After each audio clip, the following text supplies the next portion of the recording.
안녕하세요. 여러분들의 구독과 좋아요로 이 채널이 유지되고 있습니다. 네, 항상 구독자님, 멤버십 회원님들에게 감사하다라고 말씀을 드리면서 자, 이번 내용은 스트래티지 관련된 내용을 한번 준비를 해보았습니다. 최근에 스트래티지에 따른 동향에서 이제 전략적으로 일부 비트코인을 판매를 해서 배당금을 지불하겠다라는 제안이 나와서 약간 논란이 되어가고 있는 실정인데요.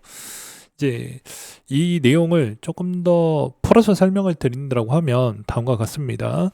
네, 해당의 주주들도 어느 정도에 따른 어드밴티지를 좀 주어야 이제 주가 방어적인 기질도 좀 있을 거잖아요. 그 부분도 좀 챙기고 싶어 하다 보니까 적절한 시기에 이제 적정 수준의 만큼 부분을 회사 이익으로 판단에 든다라고 했었을 때 비트코인을 일부 아주 일부만 좀 매도를 해서 주주들에게 어느 정도 좀 그 커버를 시켜줄 계획을 가지고 있다. 근데 이 내용 자체가 일단 구체적인 내용이 나와준 게 아닙니다. 그래서 향후에 어떻게 이제 구체적으로 이걸 충격을 안 주면서 최대 이익을 뽑아낼 수 있을 만한 전략이 저도 매우 궁금해진다. 셀러 형님도 생각보다 똑똑하신 분이기 때문에 그냥 막연하게 그냥 대충 그까이 거 이렇게 형태로 아마 넘어가진 않을 것 같고요. 오히려 이제 잘 준비를 해서 아마 그렇게 할 것으로 보고 있는 실정입니다. 그리고 시장 상황에 따라 전환사채 부채를 줄여 나갈 거라고 하니까 원래 계획 대비보다 훨씬 더 좀 더 빨리 또 줄여 나갈 수도 있을 것 같습니다. 근데 그건 아무래도 STRC 이런 부가적인 요소에 있는 상품들이 생각보다 인기가 떨어지지 않는 상태를 이야기를 하는 것 같고요. 이번에 이제 1분기 어닝콜 부분에 따른 요약 내용을 한번 가지고 와봤습니다. 긍정적인 요인을 짧게 이야기를 하게 되면 자금 조달 부분이 잘 되어서 유동성 확보가 매끄럽게 잘 진행이 됐다라는 점이 상당히 긍정적인 요인이라고 볼 수가 있을 것 같습니다. 순 레버리지 비율도 약 9% 수준으로 낮다라고 설명을 했고요. 그리고 순 부채 대비도 이제 10.8배 수준으로 담보 여력 비율도 상당히 양호하다라고 이야기를 하기도 했습니다. 그래서 이 부분으로만 보았을 때도 제가 보더라도 충분히 문제 될 수 있을 만한 뭐 요인 사항은 아니다. 라고 말씀을 드릴 수가 있을 것 같고, 그 다음으로 부정적인 요인을 좀 본다라고 하면 시장의 민감도 부분에 따른 요인이 좀 많이 있다. 그래서 변동성이 워낙 클 수 있고, 그 다음에 또한 전술적 비트코인 매각에 따른 자본 구조 조정에 따른 가능성을 언급을 했기 때문에 이게 이제 받아들이는 시장의 인식에 따라서 이게 좀 더 찍어 눌러질 수도 있고 그렇지 않을 수도 있다라고 말씀을 드릴 수가 있을 것 같습니다. 그리고 이번 회계 분기상 어떻게 보면 부채 비율이 생각보다 좀 많이 잡혔는데요. 그것 또한 크게 문제되지 않는다고 저는 생각을 하지만 현재로서는 비트코인 가격이 엄청나게 자산적 가치로 훼손이 많이 되었기 때문에 그 반영분이 이번에 1분기에 잡혔다라고 보시면 될 것 같습니다.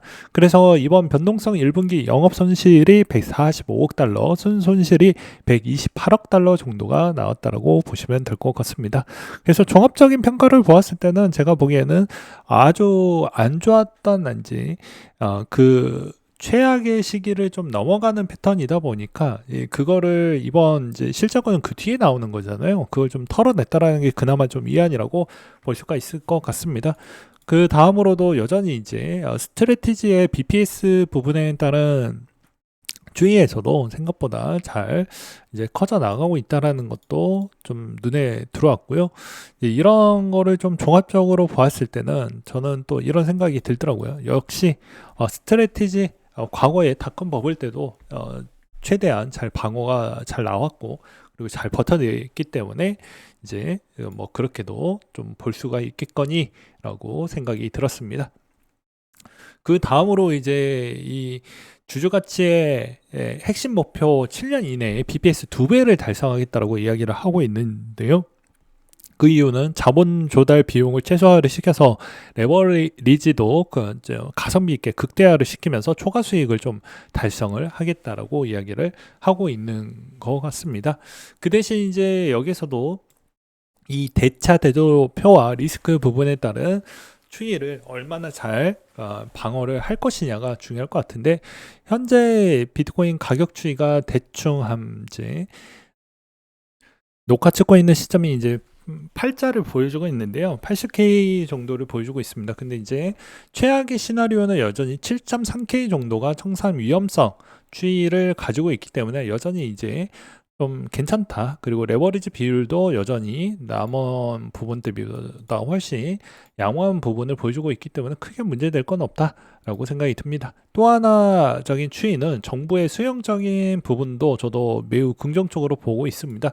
장기적으로 이제 401K에서 대부분 리츠도 들어가게 되고요. 그 다음에 사모신용 부분도 들어가게 되고, 그 다음으로 이제 들어가는 거 코인도 들어가게 되기 때문에 어느 정도 하방 경직성이 나왔을 때 이제 대부분 이쪽에서 커버가 가능하다라는 점도 상당히 긍정적으로 볼 수가 있을 것 같고, 그 다음으로 이제 기업의 참여율도 생각보다 많이 늘어나고 있다라는 것도 긍정적으로 볼 수가 있을 것 같습니다.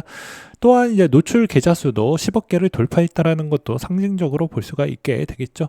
또 하나의 측면으로는 장기적 가치 증대에 따른 이야기를 좀 많이 언급을 했습니다. 그러니까 BPS에 따른 추이를 엄청나게 잘 신경을 쓰겠다라는 이야기를 보았을 때 여전히 되게 신경을 잘 쓰려고 노력을 많이 하는구나 라고 볼 수가 있게 되겠죠. 그래서 향후적인 추이에서도 뭐 여전히 회사에 되게 어느 정도 유리한 부분에 따른 추이를 고려를 하면서 매입을 하겠다라고 보시면 될 것 같습니다. 제일 마지막에 매입을 했던 시점은 4월 27일 기준점으로 하고 나서 이제 여전히 어느 정도 멈춰지고 있는 실정인데요. 여기서도 이제 추가적으로 제가 보기에는 오해하시면 안 되는 게, 긍정적인 거, 부정적인 것도 다 이야기를 했지만 제가 이제 이건 회사입니다. 자꾸 회사가 등장을 많이 하죠. 즉 회사에 따른 이익이라고만 이야기를 했습니다. 그렇기 때문에 반대로 이야기를 하면 여러분들이 엄밀히 따지면 주주는 회사보다의 소유권을 가지고 있긴 하지만 한편으로는 회사를 먼저 살리는 게 포커싱이라는 것도 잊지 마셔야 된다라는 거예요. 즉 주주를 먼저 챙겨주겠다라는 추이가 아니라는 메시지인 것이죠. 그렇기 때문에 제가 여러 번 이야기를 했지만 기초자산 대비를 만약에 쓴다라고 하더라도, 레버리지를 꼭 쓰고 싶다라고 하더라도, 그러니까 레버리지 ETF 2배를 쓰면 간결하고 심플하지만 오로지 이제 스트래티지는 회사의 사정도 생각을 하면서 누구한테도 이제 손해를 끼칠 수 있을 만한 부분이 주주한테도 갈 수도 있고, 주주도 공동의 책임 역할론으로서도 이제 부담을 좀 분배하는 역할의 제시가 들어갈 수도 있기 때문에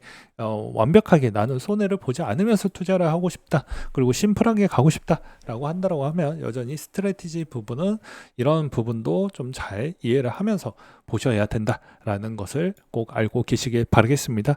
주주 구성 여부는 뭐 여러분들도 이제 뭐 다들 알고 계실 거예요. 주주에 따른 의결권 행사는 최대 주주가 되면 됩니다. 근데 여러분들은 지분 구조 추이에서도 여전히 밀리기 때문에 저는 계속 그런 이야기를 할 수밖에 없다라는 점도 참고하시라고 말씀을 드리는 거예요. 그래서 모든 투자는 양날검이 존재를 한다라는 점이 있고요. 그 다음에 이번에서도 이제 IBIT와 MSTR 여전히 충돌 부분이 발생을 하게 됩니다. 왜 그러냐면 IBIT가 가지고 있는 보유량이 MSTR 대비 부분에 따른 추이에서 엄청나게 추격을 많이 해왔기 때문입니다. 그렇기 때문에 이제 MSTR은 특징적인 요소로 이제 우리는 배당도 이제 어떻게 보면 23분기 정도 연속적으로 계속 잘 지급을 해 주었기 때문에 이번에도 마찬가지로 문제없이 잘 지내갈 수 있다, 뭐 이런 특징적인 요소를 계속 언급을 많이 했고요. 반면에 IBIT는 이제 여기서 이제 분배금을 줄 수 있을 만한 환경적 요인이 없으니까 MSTR을 어느 정도 견제를 하기 위한, 그리고 기타에 있는 나머지 있는 회사들에 따른 차별점을 두고자 아예 커버더콜 70% 구간대를 추정하는 그런 상품을 아마 추진을 할 계획을 가지고 있다라고 보시면 될 것 같습니다. 향후 탑 10의 비트코인 트레저리를 보게 되면 여전히 스트래티지가 상위 톱 가운데 있고요. 그 다음으로 이제 21 이라고 해서 이쪽이 43,000개 정도를 가지고 있습니다. 그 다음으로 메타플래닛이 4만 개 정도를 보유하고 있다고 보시면 될 것 같습니다. 그 다음으로 이번 형태에서도 여전히 조금 국내에서 오로지 코스피가 7천을 넘기면서 엄청난 개인 매수세가 쏟아져 나오고 있는 실정인데요. 무려 7조 원에 따른 자금이 계속 흘러가고 있는 실정입니다. 이것도 이제 시간이 거의 다 돼서 짧게 이야기를 한다고 하면요. 이제는 부동산 부분도 한 채를 사다 보니까 부동산에 따른 자산의 이익을 내기가 어려운 부분으로 가고 있습니다. 그래서 증권사에서 주는 이제 비공개 자료를 좀 말씀을 드린다고 하면 요즘에는 이제 부자들도 주식 참여율이 상당히 높아졌고 그리고 우리나라가 초고령화 사회로 넘어가면서 향후 5년 뒤면 벌써 이제 30% 구간대가 넘어가게 됩니다. 그러면 당연히 현금에 따른 흐름 부분에 따른 그것도 배당금이나 어느 정도 자산을 조금씩이라도 가성비 있게 굴려서 이익을 극대화할 수 있을 만한 쪽으로 돈이 쏠리고 있다라는 것이죠. 한편으로는 이 물길은 이쪽으로 계속 흘러가고 있기 때문에 한동안 국내에 있는 알트코인들의 프리미엄에 따른 추이가 급격하게 크게 변동성이 생길 것은 제가 보기에도 별로 없을 것 같다라고 말씀을 드릴 수가 있을 것 같습니다. 그래서 오히려 이제 미국에서 좀 밀어줄 만한 애들 위주로 이제 뭐 알트코인들을 좀 보는 게 맞지 않을까라고 생각이 들고요. 알트코인 이야기가 나왔기 때문에 또 짧게 설명을 드리도록 하겠습니다.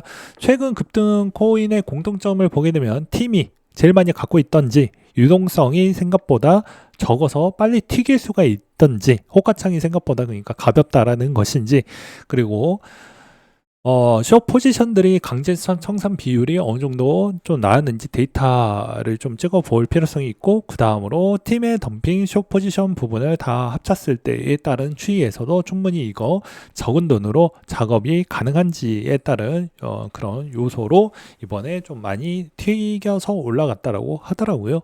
그 다음으로 5월 달에 떠날 수 있으면 떠나라 어느 유저의 의견이 있다라고 하는데요. 자, 14년도, 18년도, 22년도 고점 대비마다 마이너스 60% 구간대가 나왔다고 합니다. 그러니까 이번 신호 부분이 만약에 일치한다고 하면 이번에도 마찬가지로 좀 조정이 나오지 않겠냐. 제가 저번에도 이야기를 했지만 캐비어시에 따른 등장이 나오면서 여러 가지 시장이 잠깐 좀 찍어 누르는 형태가 아마 나올 가능성도 존재를 합니다. 이제 결과론적으로는 저는 이제 요즘에 떠오르는 최근 또 유튜버가 한 분이 계시는데요. 이제 터보라는 형님이 또 계십니다. 이분이 이제 또 부자이신데요. 이분이 하는 말이 뭐 이런 이야기를 해요. 요약을 드린다고 하면 요즘에 자산 격차 부분에 이제 박탈감이라는 이야기가 좀 많이 나온다고 합니다. 그러면 이제 내가 이 자산을 가지고 잘 튀겨낼 수 있냐, 그러니까 많이 자산을 불릴 수 있을 만한 그런 용기와 책임감과 그런 실력이 갖추어지면 그쪽으로 가도 되지만 그렇지 않으면 내 페이스대로 좀 가라고 한다라고 합니다. 그리고 또한 부자라고 해서 걱정이 아예 없다라는 건 아니라고 합니다. 당연히 자산 지킬 게 워낙 많이 있다 보니까 그 지킬 만한 부분을 어느 정도 잘 커버를 하기 위해서는 걱정도 많고 근심도 많고 생각도 많다라고 합니다. 그래서 제가 보기에는 그 걱정에 따른 형태는 상황에 따라서 내 환경과 상황에 따라서 매번 바뀌는 것 같습니다. 아예 없다라는 건 아무래도 이제 환상 속 그리고 우리가 생각하는 너무 이상적으로 너무 생각하는 거 아닌가라는 생각이 들기도 했습니다. 아무튼 이런 내용도 있었다라는 점도 잘 참고를 하시면서 자기 상황에 맞게끔 잘 대응을 해서 자산의 사이클 부분이 지금 한쪽에 많이 쏠려져 있는 부분도 좀 어느 정도 비중을 태워가지고 거기에서도 충분히 단기적으로 수익성을 꾸준하게 내시고 장기적으로 모아갈 자산은 모아가서 그 다음에 대비할 수 있을 만한 척도로 또 가시는 게 좀 좋지 않을까 싶습니다. 왜 그러냐면 남들이 가는 방향이 오를 때도 있고 옳지 않을 때도 있습니다. 근데 대부분 옳다라고 했는데 그쪽으로 가서 수익성이 막바지 시간 삐대다가 마지막에 승차를 했었을 경우에는 그 다음 사이클 부분에 이런 기회를 놓칠 수 있을 만한 두려움도 생기기 때문에 저는 계속 말씀을 드리는 게 한쪽에 있는 사이클이 불장일 때와 다른 사이클에 있는 자산이 아직은 뭐 안 가고 있을 때는 둘 다 하는 게 맞다. 왜냐? 자산이 부족하니까 이쪽을 정리해서 이쪽으로 가야 되겠다라는 건 왜 안 되냐면 여러분들이 따른 실력이 그렇게 평균 이상만큼 올라간다라고 하더라도 그걸 제대로 잘 대처를 하는 프로가 많이 적기 때문입니다. 그래서 이런 이야기를 하는 거고요. 그래서 이 점도 잘 참고하시길 바라겠습니다.